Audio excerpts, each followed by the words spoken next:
जय हिंद साथियों मैं हूं lecturer Hari Singh sir, retired सूबेदार मेजर और लेफ्टिनेंट। साथियों, आज इस वीडियो में कल की मीटिंग के बारे में, कल जो है 8th पे कमीशन पर दिल्ली में मीटिंग होने वाली है और उस मीटिंग में 8th पे कमीशन पर दिल्ली में सरकारी कर्मचारियों के प्रतिनिधि जाएंगे और उसमें उनके साथ मीटिंग होगी जिसमें सरकार के प्रतिनिधि होंगे, सरकार ऑफिशियल अधिकारी होंगे और सरकारी कर्मचारियों के प्रतिनिधि होंगे, जिसमें 8वें वेतन आयोग के मुख्य मुद्दों पर बातचीत करके वो मुद्दे फाइनल करके पे कमीशन को सौंपे जाएंगे। और साथियों, NCGSM स्टाफ साइड के कुछ प्रमुख मुद्दे हैं, जैसे 50% DADR को जल्दी बेसिक पेंशन में मिला दें ताकि पे कमीशन लेट हो रहा है तब तक हमको उसके ऊपर कुछ एक्स्ट्रा DA मिलता रहे, और मर्ज करना है इंटरिम रिलीफ दिया जाए, क्योंकि पहले भी ये इंटरिम रिलीफ हमने लोगों ने ली है 70-80-90 के दशक में दी थी इंटरिम रिलीफ। जब पे कमीशन लेट हो रहा है तो उसके बीच में कुछ अमाउंट दिया जाता है इंटरिम रिलीफ के लिए, तो वो भी उसके लिए मांग है। पार्लियामेंट कमेटी की जो रिपोर्ट है उसको भी लागू करने के लिए है। और साथियों, हम इस वीडियो के माध्यम से जो हमारे पूर्व सैनिकों ने कमेंट किए हैं, कमिटमेंट के माध्यम से पूर्व सैनिकों ने जो कमेंट किए हैं उनके भी मैं इस वीडियो में रख रहा हूं, ताकि कहीं ना कहीं पहुंचे वो किसी प्रकार से और उनको मिले। उन्होंने बहुत कमेंट किए हैं, जैसे प्रमुख, जैसे सभी जो रिटायरमेंट हो जाते हैं, रिटायरमेंट के बाद में सभी को ऑनरी मिलती है, जैसे honorary naik, honorary havildar, honorary naik subedar साहब को मिल गई है, honorary subedar major, honorary lieutenant, honorary captain, तो इनको पेंशन मिलनी चाहिए। मुख्य मुद्दा है और मुद्दा है ये, और हमारे कर्मचारी संगठनों में रखा है। बाकी काफ़ी मुद्दे हैं, इस वीडियो में मैं आपको दिखाऊंगा जो कर्मचारी जो हमारे पूर्व सैनिकों ने भेजे हैं और उनके सही जायज़ मांग है, तो उन पर भी विचार होना चाहिए। तो साथियों, अगर आप इस वीडियो में नए बने हैं तो इसको सब्सक्राइब कर लीजिए, लाइक कर दीजिए और शेयर कर दीजिए। अभी बात करते हैं कि भाई कल जो मीटिंग हो रही है वो मीटिंग क्या है। उस मीटिंग के अंदर जो है सबसे पहले क्या है, ये मीटिंग जो होती है इसमें कुछ जो है डायरेक्शंस, जो दिशा निर्देश पे कमीशन के लिए निर्धारित किए जाते हैं। पे कमीशन के लिए जैसे निर्धारित किए जाते हैं दिशा निर्देश, उस दिशा निर्देश के अनुसार वो दिशा निर्देश को जैसे टर्म्स ऑफ रेफरेंस जो होते हैं ये निर्धारित किए जाते हैं। और वो जो है उसमें इसकी कल की मीटिंग में जो होगा ये डिसाइड होगा कि भाई जो है पे कमीशन जो है ये कब तक रिपोर्ट देगा, टर्म्स ऑफ रेफरेंस के क्या होंगे, आयोग किन किन मुद्दों पर गौर करेगा ज़्यादा, जो कि कर्मचारियों की मांगे हैं कि कौन कौन सी मांगे हैं उनके बारे में बात करेंगे। और ये जो केंद्रीय कर्मचारी जो हैं अपने तकरीबन जो है पेंशनर्स हैं, कर्मचारी हैं 45-50 लाख के लगभग, और पेंशनर्स हैं तकरीबन 60 लाख के लगभग, सभी के जो प्रतिनिधि हैं उनसे ये बात होती है। और ये संगठन जो है, इनका जो मेन संगठन है वो NCGSM, कर्मचारियों का जो मेन संगठन है वो NCGSM। उसके बाद में उन्होंने एक लेटर भेजा था पहले भी 26 तारीख को, तो कि भाई आप जो है इसमें स्टाफ साइड से आपकी क्या क्या रिकमेंडेशन है वो हमारे पास भेजें। तो उन्होंने रिकमेंडेशन भेजी थी और उसमें जो है रिकमेंडेशन में उन्होंने ये लिख दिया था, स्टाफ साइड के जो सचिव हैं गोपाल मिश्रा जी, उन्होंने उसकी रिकमेंडेशन का जवाब दिया, रिकमेंडेशन भी भेजी, उन्होंने लेटर का जवाब दिया और लेटर में ये लिख दिया कि भाई जो फाइनल होने से पहले ये जो शर्तें हैं, जो हमारे सुझाव हैं, इनको फाइनल करने से पहले आप एक मीटिंग रखिए हमारे साथ में। और DOPT क्या उनको बताया कि आप एक मीटिंग रखिए, उस लेटर में लिखा उन्होंने, और उस मीटिंग में जो है सारी चीज़ बैठ करके डिसाइड होंगी। तो अब जो है ये मीटिंग जो है कल 10 तारीख को रखी है, तो उसके अंदर ये सचिव NCGSM और जो है इनके अपने DOPT के सचिव हैं और ऑफिशियल्स हैं उनके साथ में, वो सब मिलकर के मीटिंग तय करेंगे। मीटिंग में जो ये टर्म्स ऑफ रेफरेंस तय करेंगे, तो जो जिन मुद्दों के ऊपर टर्म्स ऑफ रेफरेंस है उनके ऊपर तय करेंगे। तो उन्होंने जो मेन जो लिखे थे, उन्होंने बोला था कि भाई जो है जो डिस्कस करने वाली चीज़ें हैं, जैसे 8th CPC में जो न्यूनतम वेतन है, न्यूनतम जो वेतन होता है ये इतना होना चाहिए रिस्पेक्टफुल, जैसे कि एक आदमी आराम से उसके अंदर गुजारा कर सके, उसका परिवार अच्छी तरह से इज्जत से रह सके और इज्जत से वो अपना आजीवन मतलब अपना जो जीवन व्यतीत कर सके। तो इस प्रकार से एक रेस्पेक्टफुल होना चाहिए, ये सबसे मेन पॉइंट था उनका।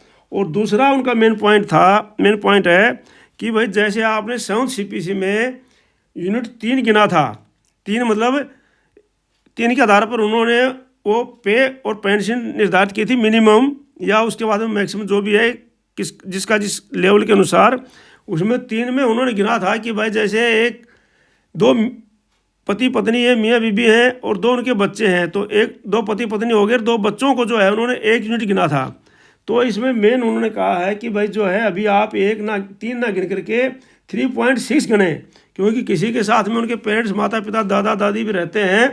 तो इस प्रकार से आप उस यूनिट को 3.6 गिने, और जब 3.6 गिनेंगे तो ऑटोमेटिक सारी चीज़ें बढ़ जाएंगी, और उसके अनुसार जो है ऑटोमेटिक जो है अक्रोड फार्मूला के आधार पर ये जो है पे वेतन सारा का सारा ऑटोमेटिक बढ़ जाएगा। तो इस प्रकार से उन्होंने उसको कहा था। तो और उन्होंने कहा है कि भाई जब तक ये वेतन आयोग अपनी रिपोर्ट नहीं देता है और 8वां वेतन आयोग की सिफारिशें शुरू नहीं होती हैं, तनख्वाह मिलनी शुरू नहीं हो जाती है, तब तक जो है आप जो है DAR है, ये पेंशन DAR है जो ये उसको कुछ हिस्सा जैसे 50% हो वो पेंशन में मिला दीजिए आप, और तनख्वाह में मिला दीजिए, ताकि उसके ऊपर कुछ कर्मचारियों को और पेंशनर्स को उसके ऊपर एक्स्ट्रा DA मिल सके। तो ये मुद्दा है कल उसमें। और अलग से दूसरा मुद्दा है कि भाई जो है इनको इंटरम रिलीफ भी मिलनी चाहिए। इंटरम रिलीफ जो है IR होती है, इसमें कुछ अमाउंट दिया जाता है कि जब तक जो पे कमीशन की वो लागू नहीं होता है तब तक जो है इंटरम रिलीफ भी इनको मिलनी चाहिए। तो इस प्रकार से जो काफ़ी मुद्दे हैं इसमें, तो वो उसमें दिए जा रहे हैं। और पूर्व सैनिकों की तरफ से जो मेन मुद्दा चल रहा है ये चल रहा है कि भाई पूर्व सैनिक जैसे रिटायरमेंट के बाद में ऑर्डिनरी रैंक मिलता है, तो उन सभी ऑर्डिनरी रैंक्स को पेंशन मिलनी चाहिए, क्योंकि उस बिना पेंशन दिए हुए उसका कोई मतलब नहीं होता है। तो साथियों इसमें आज में देखते हैं अभी, जैसे ये लेटर है, ये लेटर दिया हुआ है नेशनल काउंसिल स्टाफ साइड की तरफ से शिव गोपाल सेक्रेटरी मिश्रा के लिए। उन्होंने लिखा है कि भाई ये in reference to your office letter number so and so GCA dated so and so we are forwarding herewith with terms of reference. तो ये जो नेशनल काउंसिल स्टाफ साइड ने टर्म्स ऑफ रेफरेंस जो फॉरवर्ड किए थे, तो ये letter उस समय का है, ये 3 फरवरी को उन्होंने फॉरवर्ड किए थे कि भाई ये जो हमारे टर्म्स ऑफ रेफरेंस मतलब हमारी स्टाफ साइड से हैं, ये मुद्दे हैं। तो इनमें मेन मुद्दे जो है मैं आपको इसमें बता रहा हूँ, कुछ बता दिए, कुछ और भी चलेंगे आगे। तो नेशनल काउंसिल JCM की तरफ से it is requested that standing committee meeting of the NCGSM should also be called discussion the terms of reference of the 8th CPC। तो उन्होंने बोला था कि भाई जो है 8वीं जो टर्म्स ऑफ रेफरेंस को डिस्कस करने के लिए आप एक मीटिंग बुलाइए। तो नेशनल काउंसिल स्टाफ ने बोला था, ये स्टाफ साइड की तरफ से कर्मचारियों की तरफ से, कि हमने ये मुद्दे आपको भेज दिए आपके लेटर के अनुसार, लेकिन इनको फाइनल करने के लिए आप मीटिंग बुलाइए। तो कल जो है मीटिंग बुलाई गई है, और उसका लेटर ये है, ये जो लेटर है ये इसमें इन्होंने लिखा हुआ है कि भाई ये जो मीटिंग होगी कल होगी, और ये कितने बजे होगी, 12 बजे, 10 फरवरी को होगी ये मीटिंग 2025 को 12 बजे। तो ये जो लेटर दिया है उनकी तरफ से आया है, इसी के बाद में ये मीटिंग कल बुलाई है। तो कल की मीटिंग में जो है ये पॉइंट जो हैं, पहले भी एक बार मीटिंग हो चुकी है, ये इनके पास में स्टाफ सेक्रेटरी जो इनके साथ मिश्रा जी हैं, तो इनके साथ प्रधानमंत्री जी, तो इनकी पहले भी मीटिंग हो चुकी है, अभी दूसरी मीटिंग है। तो उसमें उन्होंने ये पॉइंट लिखे हैं, कुछ पॉइंट मैंने आपको बता दिए हैं, कुछ पॉइंट इसमें थोड़े से पॉइंट ये भी हैं, क्योंकि ABCD तो मैंने आपको बता दिया है। ई जो है इसके अंदर एक्साइटिंग MSCP स्कीम को भी बोलता है, 5 प्रमोशन होने चाहिए उसके अंदर, MSCP स्कीम के अंदर 5 प्रमोशन होने चाहिए, ठीक है नहीं।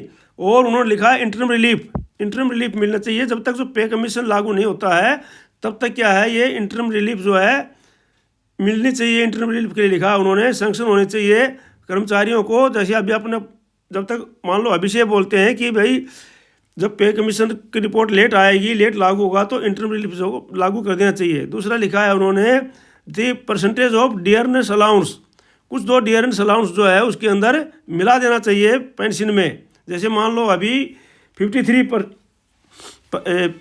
अलाउंस मिल रहा है अपने को, डीए मिल रहा है, डीआर मिल रहा है, तो उसमें से 50% या 40% जो है बेसिक पे में जोड़ दिया जाए और उसके ऊपर फिर डीए लगे तो बोलता है कर्मचारियों को कुछ राहत मिलेगी। तो ये जो है उधर दूसरा है settle the various 7th CPC anomalies which the staff, और दूसरा बताया कि जैसे 7th CPC में कुछ अनोमलीज रह गई थी, कुछ खामियां रह गई थी, उनको भी दूर किया जाए, ये लिखा उन्होंने। और लिखा उन्होंने work out the improvement needed to the existing retirement benefit like pension, retirement benefit मिलने चाहिए, जैसे पेंशन है, डेथ कम रिटायरमेंट ग्रेचुटी है, फाइनली पेंशन है, फैमिली पेंशन है, restoration of commuted portion of the person after 12 year, मतलब 12 साल तक ये जो है ये हमारा कम्यूटेटिव जो है वो कटना चाहिए। और implementation of the parliamentary standing committee, ये जो रिपोर्ट है ये बहुत अच्छी है क्योंकि recommendation for the enhancing of pension after every 5 year past future pension, जैसे 65 साल के बाद में उसने रिपोर्ट दी थी पार्लियामेंट कमेटी ने, 65 साल के बाद में 5% जो पेंशन है वो बढ़नी चाहिए, तो उसके बारे में भी ये उन्होंने लिखा है, तो बहुत अच्छी बात है ये। तो ये भी लिखा है उसमें, तो review the restore the defined and non contributory pension scheme, ये लागू होने चाहिए जैसे अभी रूल के अनुसार। तो सेंट्रल गवर्नमेंट के एम्प्लॉयज़ को ये तो ये लागू होना चाहिए। और बोलते हैं कि recommendation the parliament standing committee CGHS, उसके बारे में भी जो है पार्लियामेंट कमेटी ने रिपोर्ट दी है उसको भी लागू करो बोलते हैं उन्होंने। तो ये मुद्दे हैं जो कल उसमें रिकमेंड होंगे, ये है स्टाफ साइड की तरफ से। और बोलता है review and recommendation of children education allowance, तो चिल्ड्रन एजुकेशन अलाउंस है वो भी जो है लागू होना चाहिए बच्चों के लिए, एक्स-सर्विसमैन के बच्चों के लिए और सर्विसमैन के बच्चों के लिए, रिटायर और कर्मचारी दोनों के लिए। हॉस्टल सब्सिडी अप टू बोलता है पोस्ट ग्रेजुएशन, मतलब जो MA MSc MTech करे तब तक उनको हॉस्टल सब्सिडी मिलनी चाहिए। और review the recommendation introduction of such advance with the requirement, अगर कुछ प्रकार का एडवांस लेना है तो वो उसके भी होना चाहिए। और लिखा उन्होंने payment of risk and hardship allowances, risk and hardship allowance जो है रिस्क वाले में काम करते हैं, जैसे कि एमिनेशन डिपो में काम करते हैं, रेलवे में काम करते हैं, हार्डशिप, तो इन प्रकार का रिस्क अलाउंस भी मिलना चाहिए जैसे अपने को MSc मिलती है इस प्रकार से। तो ये है उनकी मांगे, आधार वर्किंग ये जो दिया है उनकी मांगे हैं। अब जो है हमारी तरफ से भी क्या मांगे हैं वो भी मैं आपको बता देता हूँ। ये फेडरेशन ऑफ द एसोसिएशन, ये हमारी तरफ से भी मांगे हैं जो है, ये है Indian ex serviceman movements ISM, ये मांगे हमारी चल रही हैं। और इन्हीं मांगे जो हमारी, तो सबसे मेन मांग है इसमें जो है reduction in the pension of JCO जो OR instead of non maximum of scale, जो JCO जो आर की जो पेंशन है ये क्या कर रहे हैं कि अपनी जो ORP लागू होती है इसमें मिनिमम और मैक्सिमम ले रहे हैं। तो ये रिकमेंड दी है कि भाई मिनिमम और मैक्सिमम ना लेकर के इसको मैक्सिमम लिया जाए, कि मान लो 2000 अभी जो है 2025 में मान लो ये पे कमीशन 2024 में पे कमीशन लागू ना अपना ORP लागू हुई है, तो उसमें लिया है कि उस साल के अंदर मैक्सिमम किस JCO कौन रिटायर हुआ, मिनिमम कौन हुआ, तो उसमें ये ना लेकर के आप मैक्सिमम पर लेना चाहिए। और फिर एवरेज निकाला गया, तो एवरेज ना निकाल के उससे क्या है हमारे JCO साहब की पेंशन बढ़ी नहीं है, तो इस प्रकार से एवरेज ना निकाल करके हाईएस्ट को लेना चाहिए, अगर हाईएस्ट लेते तो हमारे JCO साहब की पेंशन बढ़ती। तो इस प्रकार से दूसरा है non grant of ordinary rank pension to JCOs and ordinary lieutenant and ordinary captain, जो JCO जितने भी हैं, सूबेदार मेजर हैं, ऑर्डिनरी लेफ्टिनेंट कैप्टन हैं और NCO भी हैं, तो उनको भी जो है बाद में जो ये रैंक मिलता है non grant of ordinary rank, इसको ऑर्डिनरी रैंक को इसको जो है पेंशन मिलनी चाहिए इसकी, ठीक है नहीं, ये रिकमेंडेशन है। और non implements of the increase in the old age pension के लिए भी आपको बता दिया है कि 65 साल से शुरू होनी चाहिए। और family pension to equal ESM, और फैमिली पेंशन जो है इक्वल ESM जो एक्स सर्विसमैन को मिलती है वही फैमिली पेंशन को मिलनी चाहिए, ना कि 60% मिलनी चाहिए। तो इस प्रकार से जो है ये और जो है कि भाई AFD के जो रूल हैं वो भी जो फैसला करते हैं लागू चाहिए। तो इस प्रकार से काफ़ी महंगे हैं। और हमारे जेसीओ साहिबान ने एनसीओ साहिबान ने जो ये कमेंट किए हैं उन्होंने भी इसी प्रकार से किया है। देखो उन्होंने किया है कि retired from April 2009 group 30 years, और बोलता है कि मैं जो है 2009 में रिटायर हुआ था और मुझे तनख्वाह मिल रही है, पेंशन मिल रही है 32,614, और मेरे को बोला उन्होंने यू आर शोइंग द 31,500। तो बिल्कुल सही मिल रही है साहब आपको। 31,500 जो है उनको मिल रही है जो 2014 के बाद में आए हैं, ठीक है ना, उनको 31,500 मिल रही है। इसीलिए जो है आप लोगों की भी तनख्वाह बढ़ी नहीं है, क्योंकि अभी जो ये इसीलिए आया है कि 2014 के बाद में जो पे कमीशन आउट हुआ था उसमें जेसीओज की पेंशन कम थी, और इसीलिए हम बार बार वीडियो बना रहे हैं कि भाई अब कहीं सुनाई हो और अभी जो है उसमें कुछ सुधार हो। तो इस प्रकार से बिल्कुल सही लिखा है आपने। मैं इसलिए 31,500 बता रहा हूँ कि टेबल नंबर 7 आप देख लेना। और टेबल नंबर 7 कई बार मेरे ख्याल से आप लोगों ने कमेंट किया होगा कि भाई 31,500 कहाँ से आई, तो मैं आपको बताऊँ टेबल नंबर 7 देख लेना। उसमें जेसीओज की 30 साल के अंदर 31,500 है और 28 साल के अंदर उसकी भी कम है। दूसरे साहब हैं ये कर रहे हैं subedar major after retirement only lieutenant and remaining ranks except havildar after retirement only rank of naib subedar file case AFT please guide. तो बोलते हैं कि भाई जो है ऑनरेरी नायब सुबेदार को पेंशन मिल रही है आफ्टर रिटायरमेंट, तो सुबेदार मेजर साहब को क्यों नहीं मिलती है। तो बिल्कुल सही बात है साहब, आपका पॉइंट है और ये पॉइंट उसमें जा रखा है, और ये आप लोग अपना पॉइंट रखिए और आप ये बिल्कुल जायज पॉइंट है आपका। अगला है ऑनरेरी लेफ्टिनेंट रैंक माननीय राष्ट्रपति महोदय द्वारा प्रदान किया जाता है, इसलिए सभी ऑनरेरी रैंक की पेंशन समान होनी चाहिए। ऑनरेरी रैंक के लिए कोई स्पेशल क्वालिफिकेशन नहीं है। सूबेदार ऑनरेरी लेफ्टिनेंट रैंक का TOI बढ़ना चाहिए। दोनों रैंक जेसीओ रैंक से मिलते हैं। रैंक का बढ़ा दिया असमानता पैदा किया है, इसलिए मतभेद फैलाने वाला है। तो साहब ये आपकी पॉइंट बिल्कुल ठीक है, मैंने इसमें रख दिया हूँ। और तो ये सब जो है इन पर अगला है कि हवलदार रैंक विथ 24 ईयर सर्विस कर के हवलदार 20 साल के सर्विस करके पेंशन आए हैं, सबकी पेंशन बराबर क्यों है। बिल्कुल सही बात है, ये भी मैंने उसमें लिखा हूँ, आपको मैं दिखाऊंगा अभी। तो ये पॉइंट मैं कई बार भी राइज कर चुका हूँ। In my opinion pension must be given based on acquiring maximum terms and condition of service and not terms of engagement. हाँ बिल्कुल सही है कि जिसने जितनी सर्विस की है उसने उसको मिलना चाहिए। सारे पॉइंट मैं आपको रेज किया हूँ। और ये साहब जो है कल जो साहब आपने पॉइंट किया था उसका मैंने कमेंट भी भेज भी दिया था कि आप जो है 47,500 बिल्कुल सही लिखा है। 47,600 जो है हमारी ये पे लेवल है। सूबेदार मेजर साहब का जो पे लेवल है वो 47,600 है और पेंशन मिलती है हमारे को 34,500। तो अभी जो है मैंने लिखा था कि भाई सूबेदार साहब जो है सूबेदार पे लेवल 8 में चले जाएंगे, तो अच्छी बात है कि 47,600 बेसिक पे मिलेगी। वो मैंने इसलिए लिखा है कि भाई जैसे मान लो अभी जो है नीचे से 1 से लेकर 6 तक तो जो मर्ज कर दिए हैं, नीचे से लेकर 6 तक को तो NCJCM ने ही मर्ज कर रही है, तो उससे तो ऑटोमेटिक उनका रैंक अप हो जाएगा। और जेसीओ साहब का मैंने इसलिए रैंक अप करके लिखा था कि उनको गजटेड पेंशन मिलेगी। तो ज़रूरी बात है कि जो सूबेदार मेजर साहब है वो 9 में जाएगा, और जब सूबेदार मेजर साहब 9 में जाएगा तो सूबेदार साहब 8 में जाएगा और नायब सूबेदार साहब 7 में जाएंगे। ये तो इसीलिए मैंने उसको रैंक को अप करके लिखा था। एक साहब ने लिखा है कमेंट में, दिखाऊंगा आपको कि भाई आप कैसे बता रहे हो कि उन्होंने बोला है कि 1 से 6 तक मर्ज करना है, तो आप 7वां 8वां कैसे मर्ज कर रहे हो। और अच्छी बात है अगर मर्ज हो जाएगा तो आगे ऊपर रैंक मिल जाएगा तो हमारे को। तो मैंने भी कुछ मांगे जो है मैंने मांगे जो इसमें से निकाला है। पूर्व सैनिकों की प्रमुख मांग जो पूर्व सैनिक कमेंट्स द्वारा करते रहते हैं वे इस प्रकार हैं। सभी रैंक्स जिनको रिटायरमेंट के बाद ऑनरी रैंक मिलता है उनको उस रैंक की पेंशन मिलनी चाहिए। और बिल्कुल सही बात है साहब।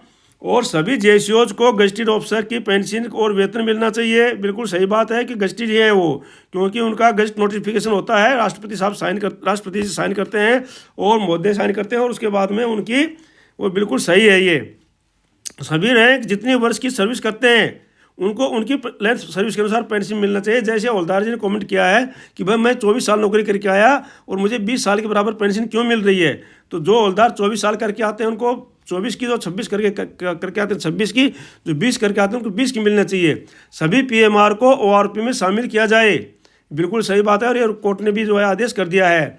2006 से पहले रिटायरमेंट को MSCP लागू होना चाहिए, क्योंकि इसी के कारण जो है 2006 की पेंशन और 2006 के बाद की पेंशन में अंतर है, नायब सूबेदार साहब और हवलदार में बहुत अंतर है इनमें।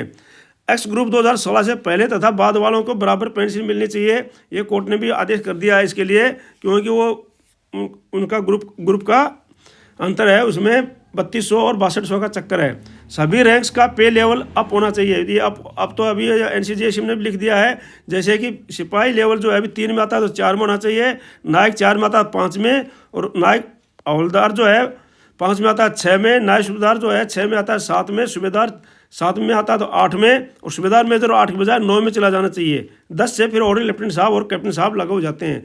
तो साथियों ये थे पॉइंट। आपसे अनुरोध है कि आप ज़्यादा से ज़्यादा इस वीडियो को शेयर करें ताकि ये वीडियो भी उनके कानों तक जाए, और ये भी पे कमीशन के अंदर किसी प्रकार से इन पर विचार हो, और इनमें से कुछ भी ज़्यादा नहीं तो कुछ तो मांगे मानी जाएंगी।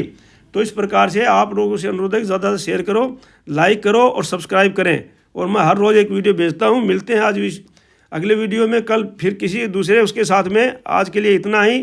Thank you for watching video. जय हिंद, जय Bharat. May you live long, God bless you. धन्यवाद।